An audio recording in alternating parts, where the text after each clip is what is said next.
तो दोस्तों हम पहुंच चुके हैं Indian patent advance search system के स्क्रीन पर। और इस एप्लीकेशन को हम लाइव महसूस करेंगे कि किस तरह से इसके रैपर के अंदर डॉक्यूमेंट्स नज़र आते हैं। तो सबसे पहले हम एप्लीकेशन नंबर फीड करते हैं।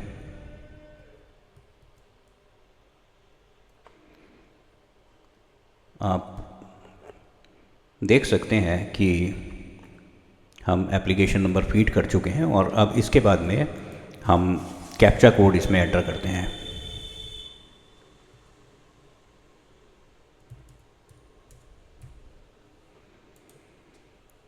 शो स्टेटस करने पर ये पूरा का पूरा रैपर आपको अभी नज़र आने वाला है। ये स्टेटस आप सबसे पहले देख सकते हैं, एप्लीकेशन नंबर, एप्लीकेशन डिटेल सबसे ऊपर लिखा हुआ है और उसके बाद में एप्लीकेशन नंबर।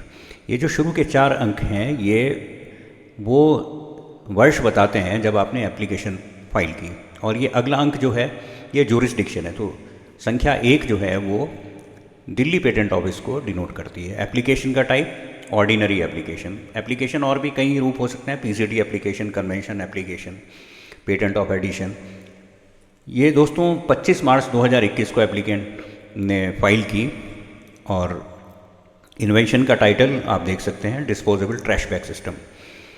दोस्तों जब इसको हमने फाइल किया तो पब्लिकेशन डेट 2 अप्रैल 2021 थी और उसके बाद में एग्जामिनेशन की रिक्वेस्ट 3 साल बाद की गई। 10 मार्च 2024 को एग्ज़ाम की रिक्वेस्ट फाइल की गई और फर्स्ट एग्ज़ामिनेशन रिपोर्ट 21 नवंबर 2024 को आई। दोस्तों इसके पीछे कारण ये था कि एग्ज़ामिनेशन के लिए उस समय 48 महीने का डेट ऑफ फाइलिंग के बाद समय मिला, और अगर एग्ज़ामिनेशन की आपने रिक्वेस्ट भर दी और एग्ज़ामिनेशन रिपोर्ट जल्दी आ गई और आप उसके लिए तैयार नहीं हुए, तो मैं मानसिक रूप से उस समय तैयार भी नहीं था। मैंने उसके लिए खुद को तैयार किया और शुरू में मैंने नॉर्मल एग्ज़ामिनेशन की रिक्वेस्ट फाइल की, फॉर्म 18 फाइल किया। दोस्तों अब इसके हम डॉक्यूमेंट्स को एक्सेस करते हैं। आप नीचे से शुरू करिए, इसमें सिक्वेंशली एंट्री होती है। तो 25 मार्च 2021 आप देख सकते हैं कि एप्लीकेशन जब हमने फाइल की तो फॉर्म नंबर 1 फाइल किया। इसको देख लेते हैं। दोस्तों इस तरह का होता है फॉर्म नंबर 1।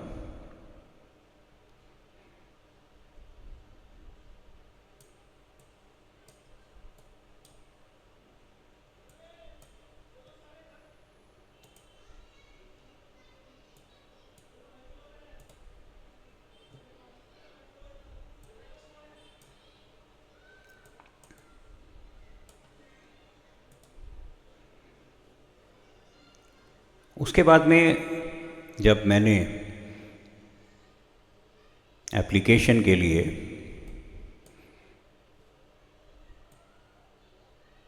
रिक्वेस्ट फाइल की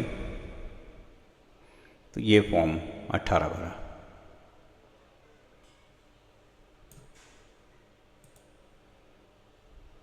उसके बाद में फर्स्ट एग्जामिनेशन रिपोर्ट आई, ये आप देख सकते हैं।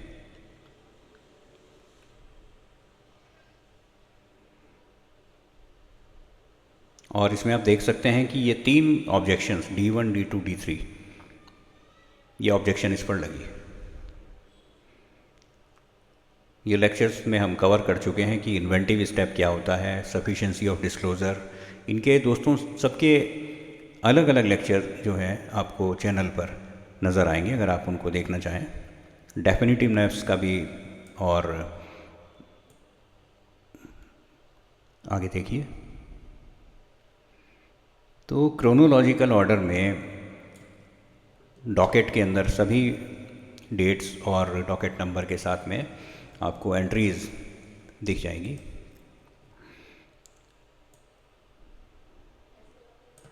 एब्स्ट्रैक्ट देख सकते हैं।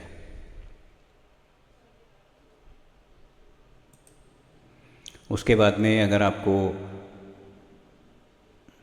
FER का रेस्पॉन्स देखना है कि क्या दिया हमने, हियरिंग नोटिस का ऑब्जेक्शन देखिए।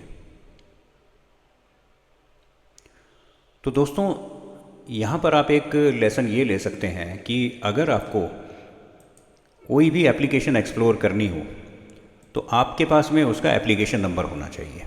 वह एप्लीकेशन नंबर आप इस पोर्टल पर जा कर के फीड करेंगे तो आपको इसी तरह से किसी भी पेटेंट एप्लीकेशन के सभी डिटेल्स देखने को मिलेंगे। अब सवाल ये है कि शुरुआत में आपके पास में एप्लीकेशन नंबर कहाँ से आए।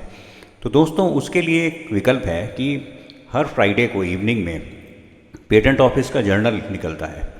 आप ये प्रैक्टिस बनाइए कि उस जर्नल में से अपनी पसंद की 1 या 2 एप्लीकेशंस आपको चुननी है और वहाँ से आप एप्लीकेशन नंबर ले सकते हैं। ये मैं आपको दिखा देता हूँ कि कैसे लेते हैं। आप पेटेंट और जर्नल ये 2 वर्ड्स से सर्च शुरू कीजिए। आप एक एक्सटर्नल वेबसाइट पर पहुंचते हैं। यहाँ पर आप देखिए 20 मार्च 2026 का जर्नल अवेलेबल है।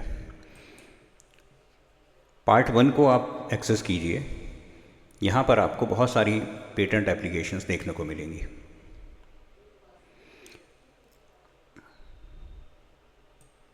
ये जर्नल आपके सामने है। तो दोस्तों जैसे इस जर्नल में ये एक शिक्षण संस्थान की एप्लीकेशन है और सबसे ऊपर जहाँ पर ये पैरेंथेसिस में 21 लिखा है, यहाँ से आपको पेटेंट एप्लीकेशन नंबर मिल जाएगा। इस एप्लीकेशन नंबर को आप यहाँ से पिक कर लीजिए और उसके बाद में आप वापस इसी पोर्टल पर आ जाइए और ये नंबर यहाँ पर डाल दीजिए। अब उसके बाद में हम इसको एक्सेस करेंगे।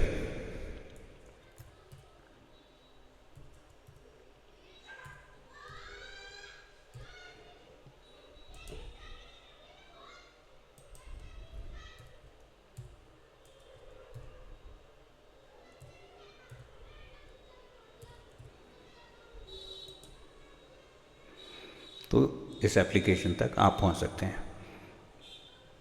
इसका स्टेटस आपको नज़र आ रहा है। डॉक्यूमेंट्स को एक्सेस करते हैं तो नीचे से ऊपर की तरफ चलते हैं। प्रोविजनल एप्लीकेशन, ये देखिए आपको फील्ड ऑफ इन्वेंशन, बैकग्राउंड। दोस्तों ड्राफ्टिंग की जो कला है उसके लिए कोई सीधा रास्ता नहीं है। उसका रास्ता जो है वो आपको प्रयास करने पड़ते हैं और सबसे अच्छा स्रोत जो सीखने का है वो फर्स्ट एग्ज़ामिनेशन रिपोर्ट में क्या सवाल उठे हैं और उनके क्या जवाब दिए हैं। चूँकि ये एप्लीकेशन अभी एग्ज़ामिनेशन के लिए वेट कर रही है तो जाहिर सी बात है कि इसके अंदर आप किस तरह से क्लेम ड्राफ्ट किए हैं या फॉर्म्स की जानकारी अगर आपको कंपैरिजन करके करनी है, मान लीजिए कि 5 या 6 अलग अलग पेटेंट एप्लीकेशन के लिए आप अध्ययन करते हैं तो आपको पर्याप्त जानकारी हो जाएगी और धीरे धीरे करके आप आगे बढ़ सकते हैं। तो दोस्तों अब हम यहाँ से वापस अपने लेक्चर के ऊपर ही जाते हैं जहाँ पर स्क्रीन पर आपको क्लेम्स नज़र आएंगे।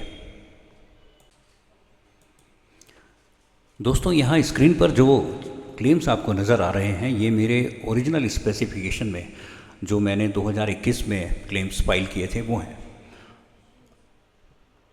और जब मैंने 3 वर्ष के बाद में फर्स्ट एग्ज़ामिनेशन रिपोर्ट का उत्तर दिया तो उस समय मुझे ये सभी क्लेम्स अमेंड करने पड़े क्योंकि ये क्लेम्स न तो परफेक्ट थे और इनमें कई त्रुटियां भी थी जिन्हें सुधारना था।